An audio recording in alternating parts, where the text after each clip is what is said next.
Hey everybody, Michael here. So today we're going to be talking about the locus of control, what it is, and how does it tie into spiritual seeking path?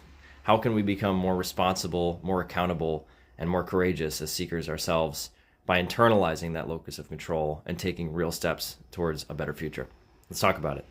So the locus of control is a concept in human psychology in which we have a point of our agency, right?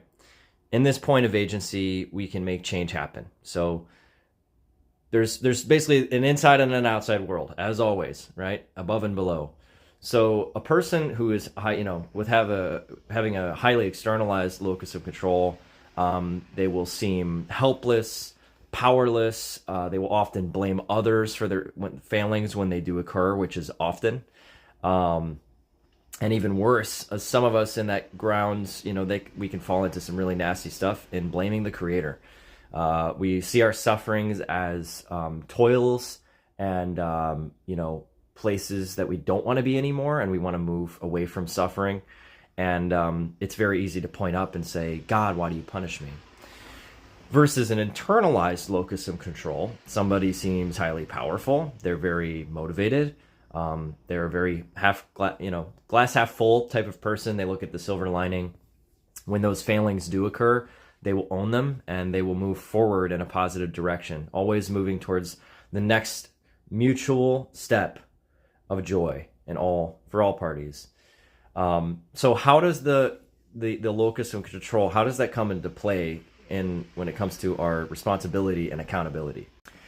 So responsibility and accountability, almost meaning the same thing. To boil it all down, it's an ownership of one's actions, the deeds, and the fruits of those labors that one does.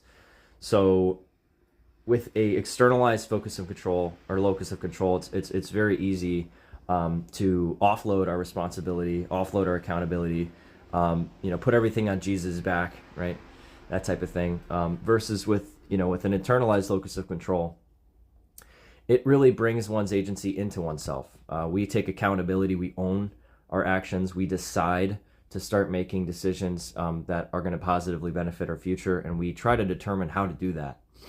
So when we do that enough, there's a beautiful thing that unfolds in which we finally stop seeing the darknesses of the world. It's full of light, folks. We always have that opportunity to reach for a positive moment and for a mutual joy, especially when we're suffering. As soon as we see that those sufferings are actually the lessons that teach us how to be better every day, life unlocks itself. So hopefully this changed your mind. Have a wonderful day. Take care, friend.